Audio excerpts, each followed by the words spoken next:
Hello friends. मुझसे शादी करोगी मूवी में सलमान खान का ये सीन आपको याद है? जब वो भगवान के सामने रखे हुए तीन अलग अलग गुल्लक में अपनी कमाई से बचे हुए पैसे जमा कर रहा है। एक गुल्लक दादी के आंखों के ऑपरेशन का है, एक बहन की पढ़ाई के लिए है और एक है बहन की शादी के लिए।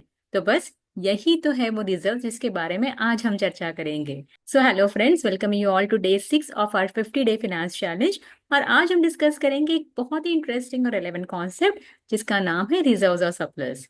ये टॉपिक सिर्फ थियोरेटिकल नहीं है बल्कि प्रैक्टिकल भी है, क्योंकि ये हर बड़ी कंपनी की फाइनेंशियल हेल्थ के बारे में बताता है। तो पहले कुछ कंपनियों के रिजर्व्स देख लेते हैं। अब हम आ गए हैं स्क्रीनर.com पे। यहाँ पे हम देखेंगे कोल इंडिया लिमिटेड। ये एक गवर्नमेंट कंपनी है और इसका सेक्टर है माइनिंग एंड मिनरल प्रोडक्ट्स। अब हम इसकी बैलेंस शीट देखेंगे। रिजर्व्स जो है आपको बैलेंस शीट में देखने के लिए मिलते हैं। 2018 से हम यहाँ पे एनालाइज करेंगे, क्योंकि यूजुअली कोई भी फंडामेंटल एनालिसिस करने के टाइम पे जितना ज्यादा साल हो उतना अच्छा है।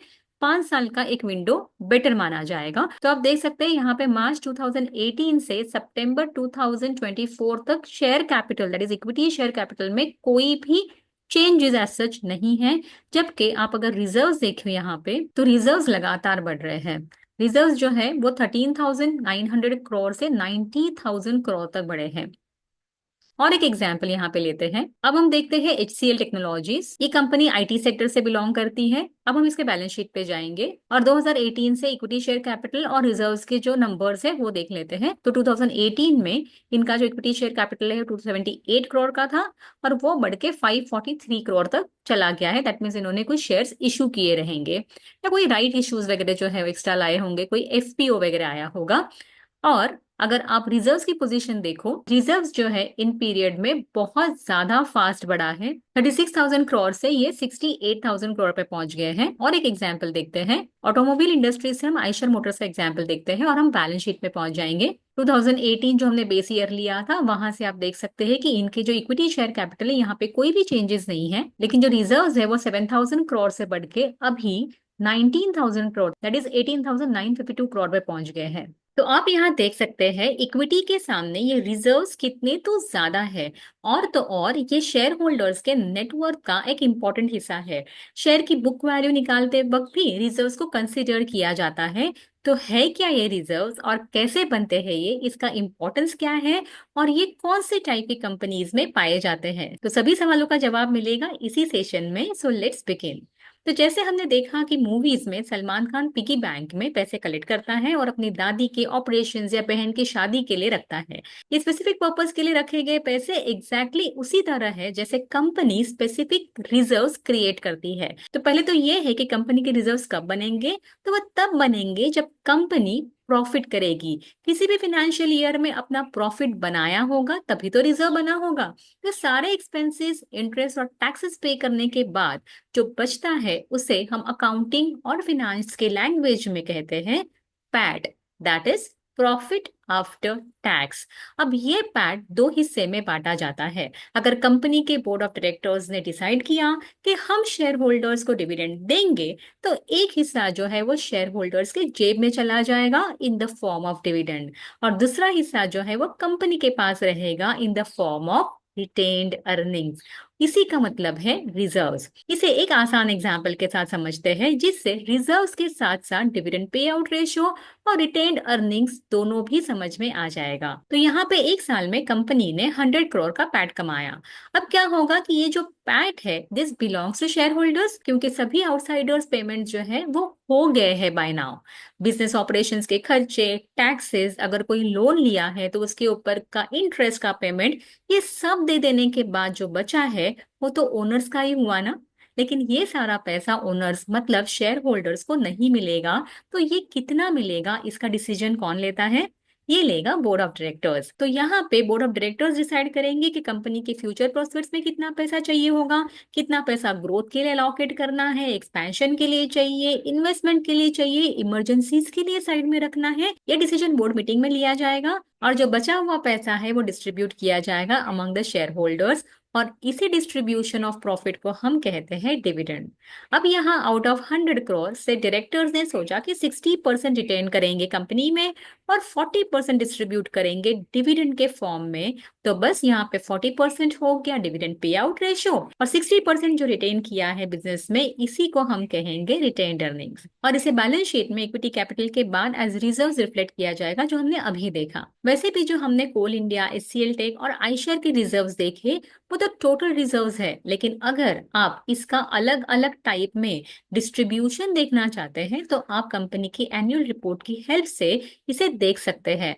वहां आपको पता चलेगा कि पर्टिकुलर रिजर्व्स क्यों क्रिएट किए गए थे। देखिए, यहाँ पहले रिजर्व्स का पैसा अलग किया जाता है, फिर ही बचा हुआ पैसा जो है वो डिविडेंड के फॉर्म में डिस्ट्रीब्यूट होता है। आइडियली यही सही तरीका है ताकि कंपनी को आने वाले खर्चों और इमरजेंसीज के लिए सोचना ना पड़े। कंपनी में कई टाइप के रिजर्व्स जो है वो क्रिएट किए जाते हैं, और किसी पर्टिकुलर कंपनी में कौन से रिजर्व्स क्रिएट किए जाएंगे ये तो कंपनी के अपने अकाउंटिंग पॉलिसी पे डिपेंड होता है। यहाँ पे हम कुछ एग्जाम्पल डिस्कस करेंगे ताकि आपको पता चल सके कि ये काम कैसे करते हैं। तो यहाँ एक टाइप है रिजर्व का जिसका नाम है सिंकिंग फंड रिजर्व। और इसे क्यों क्रिएट किया जाता है? To accumulate funds over time for repaying long term liabilities और replacing significant assets. Say for example company की एक बिल्डिंग है काफी बड़ी सी, और कुछ सालों बाद या तो इसका मेजर रिपेयर का खर्चा आएगा, या तो हो सकता है इसे डिमोलिश करके नई बिल्डिंग बनानी पड़े। तो out of profit certain percentage जो है are kept aside in the form of sinking fund reserve. Similarly depreciation reserve, जैसे कंपनी बड़े प्लान सेटअप करती है, मशीनरीज परचेज करती है, लेकिन एज यू नो हर एक का एक लाइफ होता है और सर्टेन पीरियड बाद इसे भी रिप्लेस करना पड़ेगा। तो ये रिप्लेसमेंट करने के टाइम सडन एक्सपेंस का बर्डन कंपनी को बेयर ना करना पड़े, इसलिए company out of profit depreciation reserve जो है वो क्रिएट करती है। तो यहाँ जितना ईयरली डेप्रिसिएशन प्रोवाइड किया जाता है से ऑन फिक्स्ड एसेट्स और particularly on plants and machineries, उसके सामने कुछ फंड्स जो है वो प्रॉफिट में से रिजर्व्स के सामने अलॉट किए जाएंगे। और एक एग्जांपल लेते हैं कैपिटल रिडेम्पशन रिजर्व या डिबेंचर रिडेम्पशन रिजर्व का। अभी आपको पता ही है कि कंपनी जब फंड्स जनरेट करती है तो उसके सामने redeemable preference shares, redeemable debentures जो है वो इशू कर सकती है। अभी रिडीमेबल है तो इसका रीपेमेंट इन्वेस्टर्स को करना तो है, और इसका बर्डन भी आएगा। तो थोड़ा थोड़ा अमाउंट जो है आप प्रॉफिट में से साइड में करोगे, और यहाँ बन जाएगा आपका रिडेम्पशन रिजर्व। एक साउंड कंपनी जो है वो एम्प्लॉय का बहुत अच्छा ख्याल रखती है, और साथ ही काफी बेनिफिट्स एम्प्लॉय को रिटायरमेंट के टाइम पे भी देती है।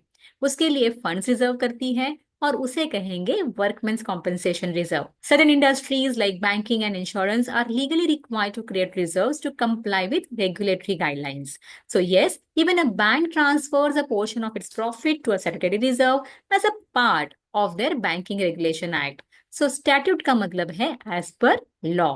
One more type of a reserve you must have noticed are general reserves, and they are created out of retained earnings for no specific purpose. But yes, these funds strengthen the financial position of the company and definitely can be used for any future needs like expansion, paying dividends, or emergencies or contingencies. आपने कभी company का annual report पढ़ा हो तो शायद आपको contingent liabilities के बारे में पता होगा। ये ऐसी तलवार है जो शायद गिर भी सकती है या नहीं भी, लेकिन कंपनी को इसके लिए प्रिपेयर रहना पड़ेगा। फॉर एग्जाम्पल, कोई लिटिगेशन है या कोई कोर्ट केस है जहां पेनल्टी, कॉम्पनसेशन मतलब पैसे की लायबिलिटी इन्वॉल्व है, और अगर ये अराइज होती है फ्यूचर में तो आपके फाइनेंशियल पोजीशन को डेंट दे सकती है। तो बस अगर कोई कंटिंजेंट लायबिलिटीज कंपनी पे है तो प्रॉफिट से एक हिस्सा यहाँ भी अलॉकेट कर दिया जाता है, और इसे कहेंगे कंटिंजेंसी रिजर्व। तो अभी आपको पता चल ही गया होगा कि एक साउंड बिजनेस होने के लिए स्ट्रॉन्ग रिजर्व्स कितने जरूरी होते हैं, और इससे जोर का झटका जो है वो धीरे से लगता है। एक एफिशिएंट फाइनेंस मैनेजर कभी भी कंपनी के एक्सेस फंड को बैंक अकाउंट में नहीं रखेगा, तो उसे काम पे लगाएगा। मतलब कहीं ना कहीं वो इन्वेस्ट करेगा ताकि उस पे रिटर्न आते रहे। वैसे ही यही एक्सपेक्टेड है कि इन रिजर्व्स को बस पेपर पे ही बना के नहीं रखा जाए, तो सलमान खान जैसे अलग अलग गुल्लक में मतलब अलग अलग इन्वेस्टेबल प्रोडक्ट में इन्वेस्ट किया जाए, बस ये गुल्लक रिटर्न गिविंग हो। एक फन फैक्ट बताऊं, इक्विटी और reserves belongs to shareholders, क्योंकि इक्विटी उनका खुद का कैपिटल कंट्रीब्यूशन है, और रिजर्व्स तो बिजनेस करके जो प्रॉफिट हुआ है उसमें से क्रिएट किए गए हैं। तो ये कंपनी के लायबिलिटी साइड में क्यों आते हैं? अगर ये सवाल आपके दिमाग में आया है, तो डेफिनेटली आप अपने लर्निंग को सीरियसली ले रहे हो, ऐसे समझ लो। हर एक कंपनी एक सेपरेट लीगल एंटिटी होती है फ्रॉम इट्स ओनर। ओनर्स या शेयर होल्डर्स ये लीगल एंटिटी में पैसा लगाते हैं, और कंपनी की लायबिलिटी ये है कि पैसा बना के ओनर को दिया जाए। इसलिए ओनर हो गया फिजिकल एंटिटी, और कंपनी हो गई आर्टिफिशियल लीगल एंटिटी। और यहाँ पे कंपनी की ये जिम्मेदारी बनेगी कि उसे जो भी पैसा मिलेगा इन द फॉर्म ऑफ कैपिटल, उसका इस्तेमाल करके वो कुछ एसेट्स खरीदी करे, कुछ बिजनेस ऑपरेशन में लगाए, और उससे जो भी प्रॉफिट बनेगा वो पैसा बनाएगी और वो ओनर्स को दे दे। लेकिन बड़ी बड़ी कंपनीज में ओनरशिप और मैनेजमेंट भी अलग अलग होते हैं। जैसे आपने टीसीएस के शेयर्स खरीद लिए हैं, और आप कुछ पार्ट में ओनर तो हो, लेकिन यहाँ प्रोफेशनल मैनेजमेंट है, बोर्ड ऑफ डायरेक्टर्स है, जो आपके बिहाफ में डिसीजन लेके कंपनी को अलग ऊंचाई पे ले जाने की कोशिश करते हैं। तो बस रिजर्व्स एंड सरप्लस में इतना ही। फिर मिलते हैं एक और इंटरेस्टिंग टर्म के साथ। ये सारे सेशंस आपके फंडामेंटल एनालिसिस के जर्नी में बहुत ही हेल्पफुल रहेंगे, तो किसी भी सेशन को मिस मत करना। प्लेलिस्ट में आपको सेशन की लिस्ट मिल ही जाएगी। Thanks for your time and happy learning.